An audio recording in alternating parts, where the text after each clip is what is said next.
encontrar tantas preciosidades para a nossa vida. Fala conosco nessa manhã. Espírito Santo, tenha a liberdade de nos tocar, nos usar, falar a cada coração, nos fazer entender o que Tu esperas de cada um de nós. Em nome de Jesus. Amém. Bem? Apelo para uma vida plena. Paulo faz aqui um apelo solene, né? Não sei se vocês viram, nós vamos ver com detalhe, quando ele fala rogo-lhes, pelas misericórdias de Deus. Dá para a gente entender como se ele falasse, pelo amor de Deus, eu apelo a vocês, pelo amor de Deus. E ele faz esse apelo solene, né, aos leitores, os seus ouvintes, né, para que eles tenham essa vida plena. Aonde que a gente vai ter uma vida plena? Você já tentou por aí, pelo mundo? Você já tentou em alguma coisa que você foi bom, que você fez? Alguns gostam do futebol, alguns gostam do trabalho, alguns gostam da fama, né? Alguns gostam só de comer. Tantas coisas que a gente pode mergulhar, pensando que do outro lado a gente vai sair feliz. E decepção, que normalmente quando a gente consegue submergir, a gente percebe que ali naquele pote não tinha ouro. Não tinha ouro. E a gente acorda, talvez um pouco mais maduro, com as experiências da vida, mas também um pouco mais decepcionado. Onde a gente pode encontrar realmente uma vida plena, plenitude de vida? Aquela vida em abundância que Jesus fala em João 10:10. Não é? Eu queria que a gente pudesse meditar nesse texto aqui, e eu separei ele em 3 pontos aqui, perguntando uma pergunta, né? Uma vida plena em Cristo é conquistada quando? E eu queria que a gente analisasse, através desses pequenos versículos, esses 2 versículos, quando nos rendemos conscientemente ao seu senhorio, quando deixamos de nos amoldar ingenuamente ao mundo à nossa volta, e quando passamos realmente a experimentar e desfrutar da direção de Deus no nosso dia a dia. Amém?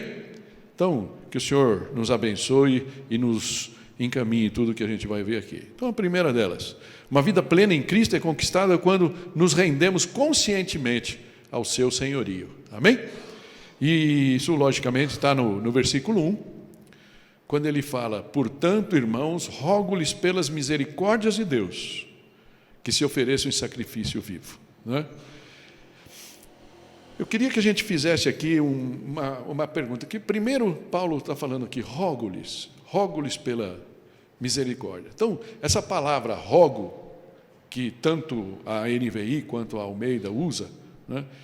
O que a gente pode entender dela? É como se fosse um clamor, está exortando, um apelo, como as versões americanas usam, um apelo de Paulo pelas misericórdias. Mas é interessante, né? Porque é como se ele falasse assim, façam isso, façam o que eu estou dizendo, por experiência de quem mergulhou e saiu do outro lado, e sabe o que vale a pena fazer esse mergulho, né?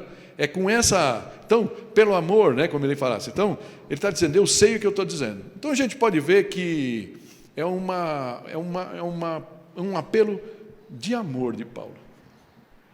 Não amor pela carreira dele, não amor pela vida dele, que se ele ia ganhar alguma coisa, brincando outro dia com o Rubens, né, falando que a gente faz aqui, tem uma poupança celestial, né, Rubens? Então vamos fazer aqui uma coisa, vou ter um pobre ali do outro lado da rua, então eu vou dar lá umas moedinhas para o pobre, porque eu sei que essa moedinha vai render lá na minha poupança celestial. Então, de repente, a gente faz as coisas não por gratidão, por entendimento, a gente faz por interesse, né?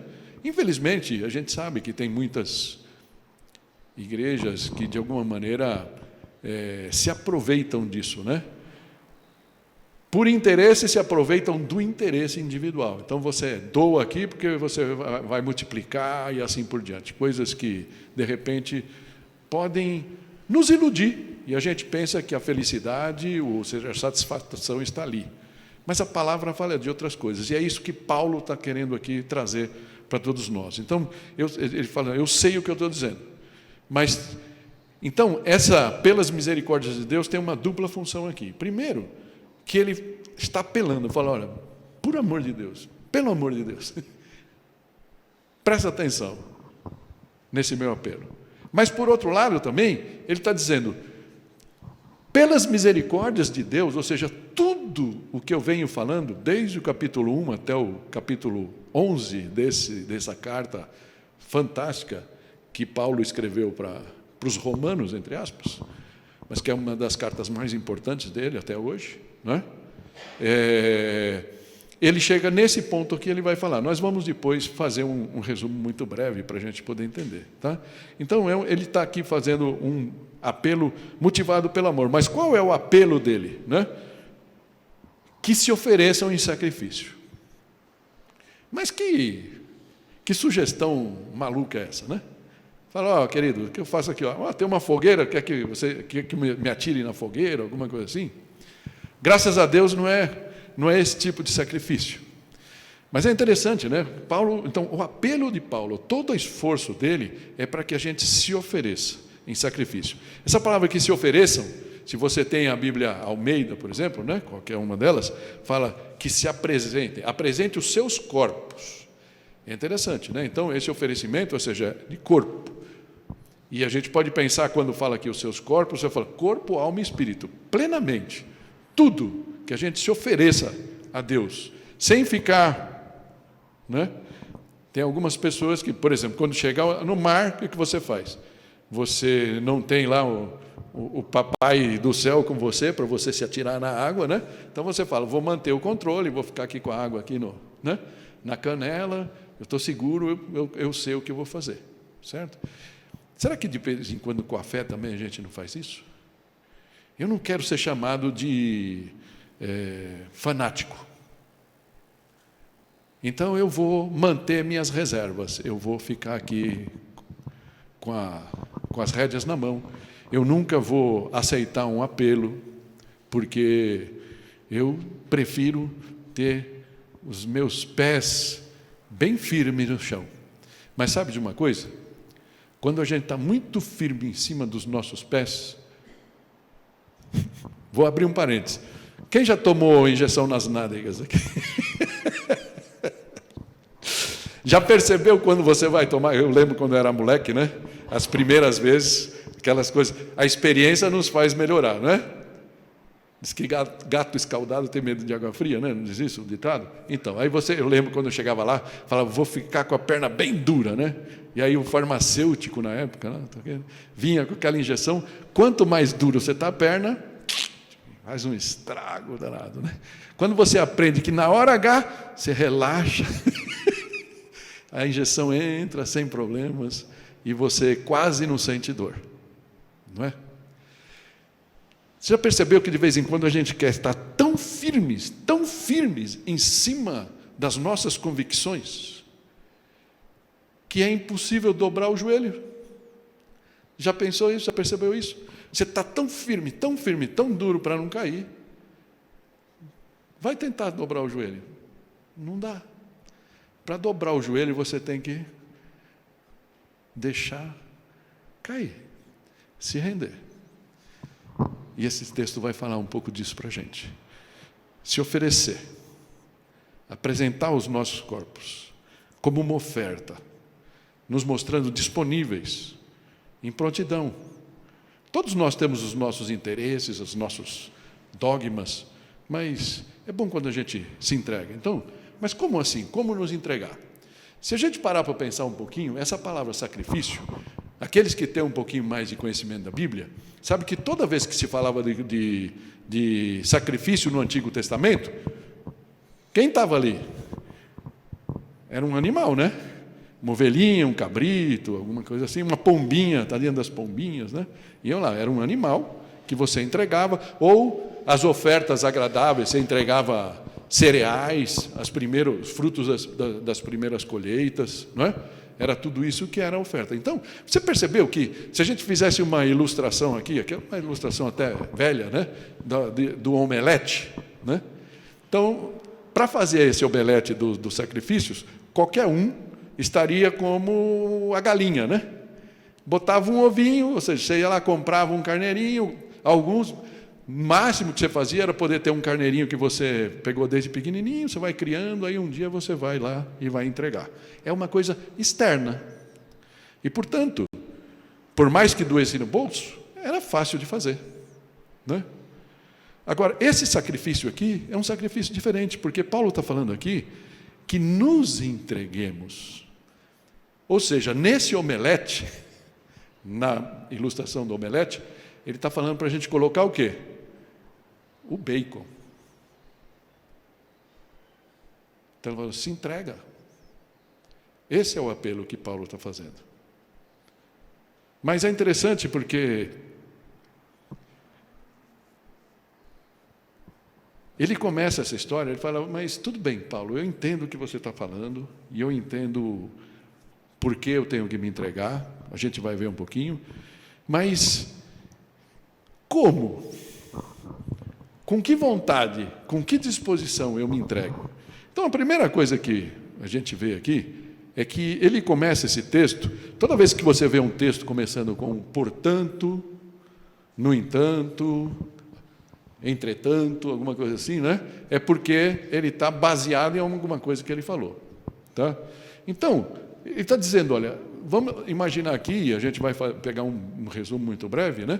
Que Paulo fez lá, desde o capítulo 1 até o versículo 11, ele vem falando das misericórdias de Deus. Das misericórdias de Deus. E aí, quando ele chega aqui nesse capítulo 12, é como se ele virasse a chave, né?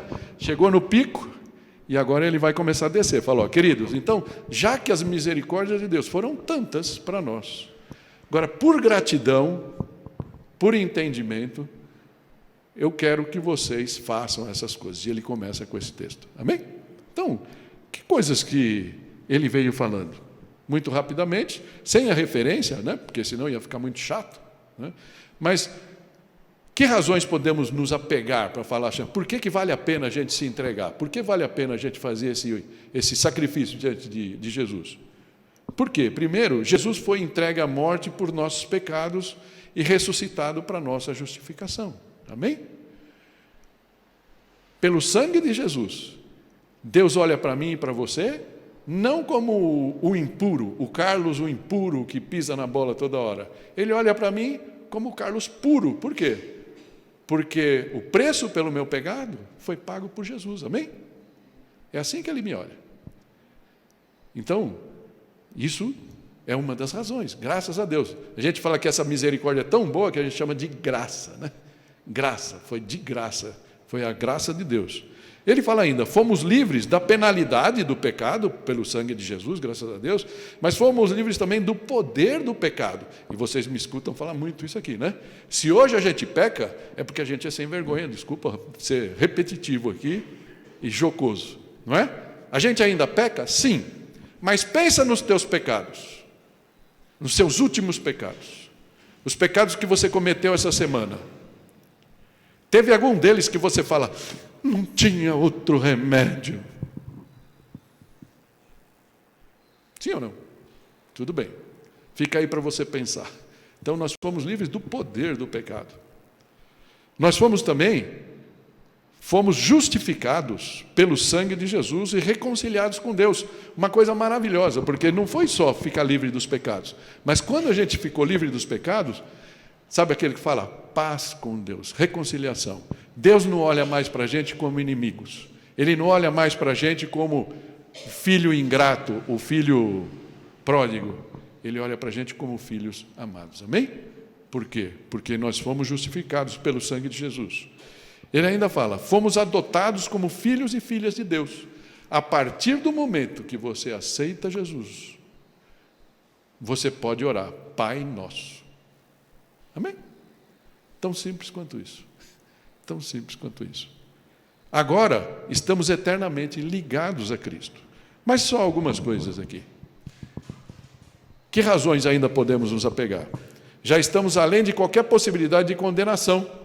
Isso está lá no capítulo 8. Pois Jesus morreu e ressuscitou e agora intercede por nós diante do Pai. Nenhuma condenação pode mais ser feita contra nós, pois é Deus que nos justifica. Você fica escutando aquela coisa, você pisa na bola e vem aquele, né? Sabe aquela vozinha?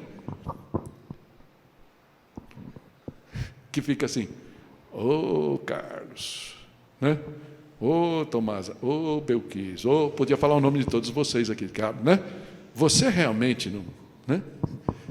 Já ouviu essa vozinha? Né? E aí você tem o direito de falar, olha, nenhuma acusação, sai daqui, em nome de Jesus, porque pelo sangue de Jesus, eu fui lavado, eu sou filho e filha de Deus, e eu estou reconciliado com Deus, vivo em paz com Ele, amém? Então, isso está ali, nenhuma acusação. E a última aqui, não há nada que nos possa separar do amor de Deus em Cristo Jesus, amém? Que coisa mais maravilhosa que essa? Nada, nada. Pensa numa coisa aí pesada. Será que podemos repetir junto isso daqui? Não há nada que nos possa separar do amor de Deus em Cristo Jesus. Se nós estamos em Cristo Jesus, nada pode nos separar do seu amor. Falar, eu ainda não aceitei a Cristo como meu Salvador e Senhor. Deus te ama? Sim. Mas você ainda está sob a condenação. É importante que você saiba disso. Quem sabe hoje é o dia que você vai dar esse passo de fé e falar, Senhor, eu quero virar a chave da minha vida. Eu quero aceitar o Senhor como meu Salvador e Senhor. Amém? Mas voltando para o texto, né? Então ele fala que se ofereçam em sacrifício. Quais as características desse sacrifício? Ele fala aqui, vivo, santo e agradável a Deus. Vamos dar uma espiada em cada um deles. Vivo. Por que vivo? Porque quando nós aceitamos a Jesus de coração e com todo o entendimento, como nosso Salvador, a palavra fala que nós nascemos de novo, amém? Aquele que está em Cristo é nova criatura, nova criação. As coisas antigas já passaram, eis que se fizeram novas, eis que surgiram coisas novas. Amém por isso. Então, somos vivos, estamos vivos, fomos ressuscitados. É isso que significa o batismo. Quando eu desci lá nas águas, o Carlos antigo desceu. Quando eu saí das águas, o Carlos novo nasceu. Amém? Então, o meu sacrifício daqui para frente é um sacrifício vivo diante de Deus, ok? Ele é um sacrifício, portanto, vibrante, não como uma ovelha, tá bom, tem que fazer isso, tem que me entregar, então tá bom, eu vou assim, certo? Diante de Deus. Não, tem que ser, ou seja, não é como uma ovelha indo para o matadouro, mas de uma forma dinâmica, plena, corpo, alma e espírito, tudo junto, com alegria. E ainda por cima, corpo, mente e coração. É essa que está aqui, ok? Então, vivo, um sacrifício vivo, mas também um sacrifício santo. A palavra santo no grego significa separado, ok? Posto à parte. E nós vamos entender isso um pouquinho a partir do versículo 2, quão importante é isso. Mas se você foi separado, você está puro, pura, livre da prática do pecado. Isso é muito importante, ok? Isso que espera de um filho de Deus, que deu esse passo de fé. Não que a gente continue pecando, que a gente continue exatamente como a gente era antes, mas que a gente viva em novidade de vida. E isso sim, santo. Então, São Paulo, São José, São Pedro, tirando São Paulo, que eu não gosto muito, mas tudo bem, isso é outra história. Você não está vendo aqui a nossa plateia, eu tenho um problema na nossa igreja aqui, né? Tem um pecado capital aqui na nossa igreja. Quase todo mundo é São Paulino, então é complicado o negócio, mas tudo bem. Pastor corintiano no meio, com as ovelhas São Paulinas. Desculpa, só para quebrar um pouco aqui o... Mas, então, assim como eles, nós também, a partir do momento que o sangue de Jesus permeia a nossa vida, o nosso coração, nós somos também santos. Esse é o conceito. Amém? Vamos ser sempre perfeitos? Infelizmente não. Mas o sangue de Cristo ainda continua atuando. Jesus não precisa morrer de novo por nós. Por isso 1 João 9 fala lá, acho que daria para falar de cor todos, né? Se confessarmos os nossos pecados, Deus é fiel e justo para nos perdoar os pecados e nos purificar de toda injustiça. Amém? Então, santos, santos. Tem um versículo, né? 1 Pedro 1,15, que diz assim: assim como é santo aquele que os chamou, sejam santos vocês também em tudo o que fizerem, pois está escrito: sejam santos, porque eu sou santo. Amém? 1 Pedro 1,15. Esse é o conceito aqui, porque o nosso sacrifício leva em consideração a nossa santidade. E ele fala ainda agradável, agradável a Deus, que seja agradável a Deus. Então, por que é oferecido? Por que é agradável? Porque Deus pode se agradar? Porque é oferecido por meio de Jesus, certo? Por meio de Jesus. Antes de Jesus na nossa vida, o nosso sacrifício não seria agradável. Eu não vou trazer vários textos aqui para explicar isso, mas tem vários textos de Deus falando: eu não aceito o sacrifício que vocês estão fazendo, porque ele não é um sacrifício santo. Então, nossa vida precisa estar de acordo com isso. E, digamos assim, a chave fundamental para a nossa vida é aceitarmos Jesus como Salvador e Senhor. Amém? Então, a partir daí, nós podemos ser oferecidos como sacrifício. Você consegue entender, então, a importância disso? Nosso sacrifício se torna aceitável por Deus, porque nosso corpo foi banhado pelo sangue do Cordeiro, Jesus Cristo. Então, isso daqui é uma coisa muito importante para nós, e talvez você ainda esteja esperando o momento certo, a palavra certa, para dar esse passo, mas eu poderia dizer para você assim: tudo o que é necessário fazer, por parte de Deus, por parte de Jesus, já foi feito. O próximo passo é seu. Amém? É seu. Então, é o que Deus espera de você, que você, em adoração, se apresente como oferta e dê a Ele permissão para ser o Senhor de fato da sua vida. É isso que está aqui em jogo. Ok? Então, um parênteses aqui. Bom, já fiz o parênteses, né? Então, se você é discípulo de Jesus, o sacrifício que você oferecer será agradável a Deus, porque Deus se agrada também da sua devoção. Ele se agrada quando nós nos rendemos a Ele. Ele se agrada quando honramos e imitamos o seu Filho Jesus. Na verdade, Ele se agrada quando nós percebemos que a nossa perna muito dura não nos leva a lugar nenhum e a gente se rende e se ajoelha. Amém? E aí Ele se agrada. Então, esse é o sacrifício agradável.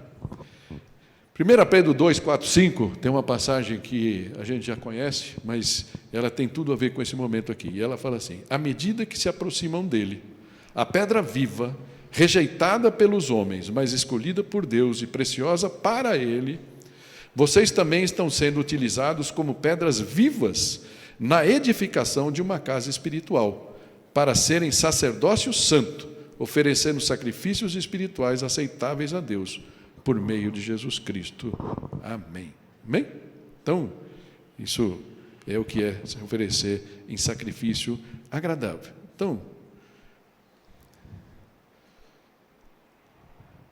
última coisa que fala ali é que este é o culto racional de vocês. Racional. O cristianismo não é uma fé cega, certo? Já percebeu isso? Por isso que fala que o sacrifício tem que ser corpo, mente e coração. Corpo, alma e espírito. É uma coisa que você tem que fazer de vontade também, de convicção. Assim como a Ana se atirava na onda, né? Aquela confiança consciente do que estava acontecendo. E é isso que Deus espera da gente, né? Então, Efésios 5, 1 e 2 fala assim: portanto, sejam imitadores de Deus como filhos amados, e vivam em amor, como também Cristo nos amou e se entregou por nós como oferta e sacrifício de aroma agradável a Deus. É esse o exemplo melhor que a gente tem. Então, eu não sei qual é a sua situação, eu não sei se você é daquelas pessoas que gostam de manter o controle da sua vida aqui, e talvez você hoje possa pensar nas coisas que você já fez e refletir se o resultado tem sido bom o suficiente, vou falar assim. Ou será que você tem se acostumado com uma vida que você sabe que ela não é totalmente plena, mas ela é aceitável no seu entender? Você pode entrar sempre no mar com água até a canela e ser feliz, não é? Sem nunca ter furado uma onda, por exemplo. Sem nunca ter ousado perder o controle um pouco, largar as rédeas para ver onde aquilo vai dar. E esse é o convite que Paulo quer deixar aqui para os seus ouvintes, e é o convite que eu, como seu pastor, queria deixar para cada um de vocês nessa manhã. Vale a pena fazer essa entrega consciente. Amém? Porque nós sabemos quem vai estar do outro lado para nos resgatar, se alguma coisa acontecer. Mas ainda o ponto 2, uma vida plena em Cristo é conquistada quando deixamos de nos amoldar ingenuamente ao mundo. Amém? O apelo que Paulo faz no versículo 2? Não se amoldem ao padrão deste mundo. Não se amoldem. Não se amoldem. Na Ara fala, não vos conformeis com este século, com esta era, com a nossa cultura. A única outra vez que essa palavra grega é usada, né, que vem de esquema, é usada em 1 Pedro 1,14. Fala assim, como filhos obedientes, não se deixem amoldar pelos maus desejos de outrora, quando viviam na ignorância. Ou seja, qual é a... Eu não vou dar exemplos aqui, porque eu não quero complicar a vida de ninguém, mas existe muita coisa que para o mundo é normal, não é? Normalíssimo. Mas não deveria ser para nós. Se nós somos sal e luz, nós temos que fazer a diferença. Nós não podemos nos acostumar. E essa palavra amoldar é uma palavra bem interessante, né? Certo? Moldar é você realmente pegar a forma do mundo, né? Eu pego a forma das novelas, eu pego a forma das pessoas que participam lá do Big Brother, eu acho legal, né? Eu pego a forma de vida de alguns empresários que eu sigo, eu pego a forma de alguns políticos que eu venero, né? E aí, de repente, não sobra como. Ou seja, quando você chega perto do molde de Cristo, não dá, não coalha. E aí, de repente, se você chegar e falar, não, mas olha, eu sou cristão, é aquela surpresa, você é cristão? Você é cristã? Nossa, não sabia. Não é? Talvez se isso acontece com você com uma certa frequência, quem sabe teu molde está um pouco fora da coisa. Mas você pode me perguntar assim, qual é o problema de me amoldar ao mundo? Veja alguns versículos que podem te ajudar. 2 Coríntios 4:4. O Deus desta era. Quem é o Deus dessa era?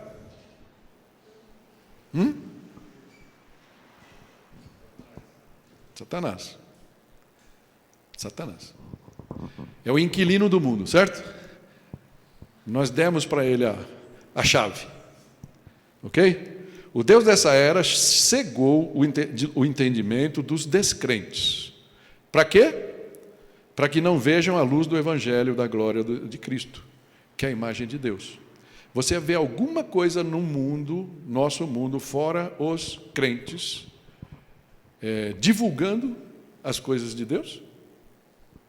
Divulgando a ética, a moral cristã.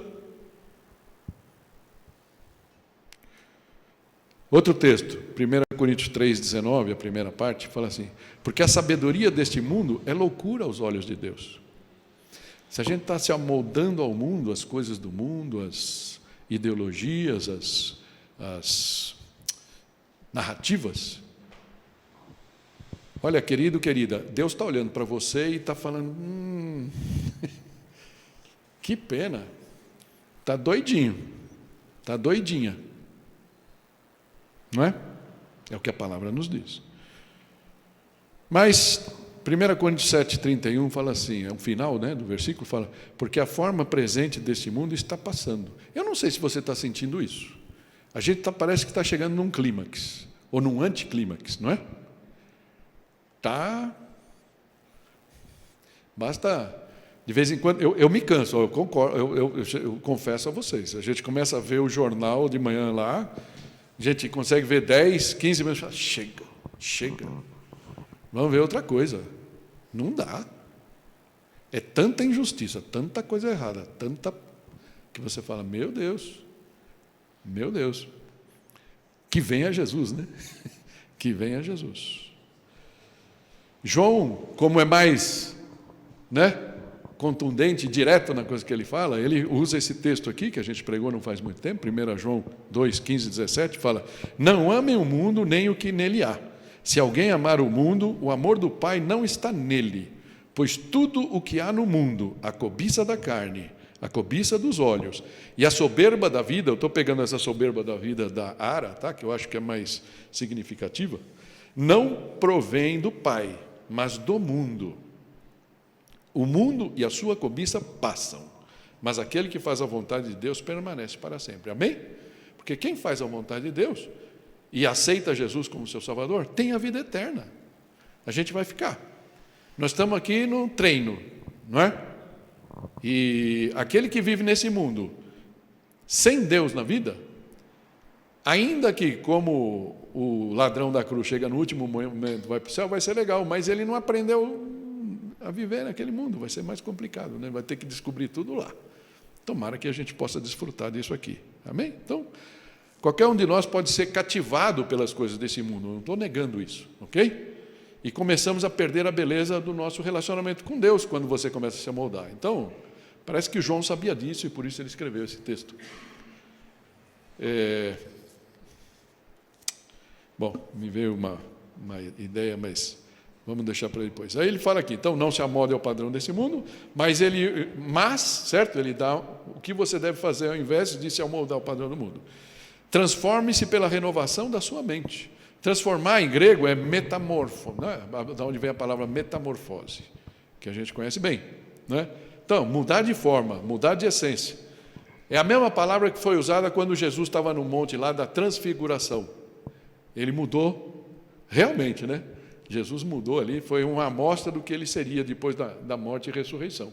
Ele mudou totalmente. Então, é isso que é o apelo da palavra para nós, porque a gente se deixe metamorfosear. Aí você pode perguntar para mim, como eu consigo fazer isso? Tá? Através da palavra, conhecendo a vontade de Deus, e a orientação e a regeneração do Espírito Santo. Eu queria compartilhar com você, um dia eu estava ouvindo uma entrevista do Ademar de Santos, a gente gosta muito de cantar grande, né? Grande. Ademar de Campos, perdão. Ademar de Campos. E ele falou um negócio, eu tenho lá um quadro, diz que todo pastor, o Luciano Subirá, sempre fala disso, né? Pastor sempre tem um pedaço de papel na mão, qualquer coisa que acontece, uma palavra que ele vê, um versículo que ele escuta, ele já está anotando lá aquilo para virar um sermão, né? Talvez eu não seja tão fanático, mas acontece também. Eu estava vendo a entrevista dele, estava perto do quadro branco, eu escrevi lá. Outro dia até pedi para o Tom me mandar uma foto do que estava escrito lá no quadro branco. E o que ele fala assim, ele falou, olha, eu estou falando uma heresia, mas eu não acho que é heresia, e foi muito didático o que ele falou. Ele falou isso daqui. Ele falou, a conversão é um processo de desconstrução. Desconstrução do quê? Dos nossos conceitos. Você chega para a fé cheio de conceitos. Né? Como é que é? red pill, algumas coisas do tipo, né? Que estão o mundo, as coisas que o mundo defende, né? Tal. Você chega cheio de vontade, cheio de coisa, e aí, qual é o processo então? A gente não vai mudar do dia para a noite. Eu tenho falado com alguns dos nossos queridos discípulos, né? E a gente fala, não, mas mudou tudo, já sou nova pessoa. Bacana, você é nova pessoa. Juridicamente você é nova pessoa. Juridicamente Deus colocou a mão dele sobre você, o Espírito. Se você de coração recebeu Jesus, ele já está, o Espírito Santo já começa a habitar e vai ganhando espaço dentro de você. Mas tudo que está em você, ou tudo que estava em você, precisa ser desconstruído. Desconstruído. Aí ele fala, estes, ou seja, os meus conceitos, e eu vou falar assim porque é da forma que ele falou, e eu acho que pega mais, os meus conceitos, quando confrontados com a palavra de Deus, não deixam outro caminho que pedir misericórdia. Essa é a palavra, certo? Pedir para Deus que nos ajude a remover, preparar a terra de novo e reconstruir. Você está disposto a isso? Você tem sentido isso? O Simpson, o fundador da Aliança, que ele nunca pensou em fundar uma igreja, né? O coração dele queimava por missões e tudo mais, ele em vários livros, ele falava disso, ele entendia que o processo de santificação, esse processo, ele falava que é um processo que acontece, não acontece de festa em festa, ele acontece de crise em crise. Está tudo certo na sua vida, de repente aconteceu alguma coisa que você caiu, pneu furou, o dinheiro acabou, uma doença chegou, um relacionamento se quebrou, e você fala, Deus, o que eu faço? Deus tem misericórdia, amém? E é nessa hora que a gente pode. Eu gosto de fazer eu ouvi isso há décadas atrás. E eu acho que isso também pode considerar, né? Se essa daqui é uma heresia, eu vou falar a heresia número 2, ok? Todas as vezes, todos aqueles que já oraram aceitando Jesus, a gente ora aceitando Jesus como Senhor e Salvador. Salvador e Senhor, ok? Amém? Mas você já percebeu que no dia seguinte, tudo bem com a ideia de Jesus como teu Salvador, você aceitou bem, não tem nenhum problema, mas a ideia de Jesus Senhor, espera um pouquinho, eu tenho a chave do carro, eu tenho a chave da casa, eu tenho a chave da minha vida, e a minha tendência é falar, Jesus, bacana, o Senhor é meu Salvador, mas deixa aqui as minhas decisões por minha conta. Até que um dia, uma crise, uma palavra diferente, e espero que hoje possa ser um dia assim para você, se você ainda não deu esse passo, né? Que alguma coisa fala, caramba, a minha vida pode ser diferente, a minha vida pode ser transformada. E é nesse dia que você vai falar, Senhor, sociedade dos joelhos dobrados, né? Senhor, eu me rendo a Ti, e eu aceito o Senhor como meu Senhor realmente, amém? Toma conta da minha vida, e é isso que Paulo está falando aqui, amém? Ele espera que isso aconteça para aqueles que estão lendo. Efésios 4, 22, 24 fala assim, quanto à antiga maneira de viver, vocês foram ensinados a despir-se do velho homem, que se corrompe por desejos enganosos, os meus conceitos, certo? Os meus conceitos. A serem renovados de modo de pensar e a revestir-se do novo homem, ou seja, reprogramação mental, criado para ser semelhante a Deus em justiça e em santidade provenientes da verdade. Amém? Então, todos nós estamos nesse processo. E como seu pastor, eu falo, não sejam inconscientes desse processo. Não retardem esse processo, porque é gostosinho o que você está fazendo. Toma uma atitude diante de Deus, fala, a partir de hoje, chega. Senhor, diante de Ti, eu mudo essa história. Ajuda-me a tirar essa página da minha vida. Me ajuda a fofar a terra. E reconstrói, Senhor. Me reconstrói. Faz coisas novas na minha vida a partir de hoje. Amém? É isso que a palavra fala. E terminando, né, a última parte, uma vida plena em Cristo é conquistada quando passamos a experimentar a direção de Deus em nosso cotidiano, no nosso dia a dia. Esse texto, né, a segunda parte do versículo 2, fala assim: para que sejam, ou seja, não se amolde ao padrão deste mundo, mas transforme-se pela renovação da sua mente. Para quê? Para que sejam capazes, estejam preparados de experimentar e comprovar a boa, agradável e perfeita vontade de Deus. Amém? Você tem alguma dúvida que a vontade de Deus para a sua vida é boa, agradável e perfeita? Tem alguma dúvida? Você prefere, então, continuar andando segundo a sua vontade? Você acha que a sua vontade dá para comparar com esta vontade? Por isso Paulo apela, e eu, como seu pastor, pelo menos o pastor de plantão aqui, falo: preparem-se para essa mudança na sua vida. Essa palavra experimentar, né, no grego é dokimazo, parece uma palavra japonesa. E ele fala isso aqui: testar, examinar, provar, verificar. Reconhecer como genuíno, depois de exame, provar, julgar valioso. Tá? Então, é isso que Deus espera de nós. E aí a gente pode desfrutar dessa vida plena, se nós dermos os passos que Paulo nos orienta aqui. Existem dois últimos textos aqui, para que a gente possa pensar. 2 Coríntios 3,18, diz assim: e todos nós, que com a face descoberta contemplamos a glória do Senhor, segundo a sua imagem, estamos sendo transformados com glória cada vez maior. A Ara fala de glória em glória, né? A qual vem do Senhor, que é o Espírito. A Bíblia Viva, esse finalzinho, fala: à medida que o Espírito do Senhor trabalha dentro de nós, tornando-nos mais e mais semelhantes a Ele. Amém? Então, é isso que o Espírito está fazendo. Uma face descoberta. Não tem mais, não precisamos mais usar santo para nos, como despachante da nossa fé.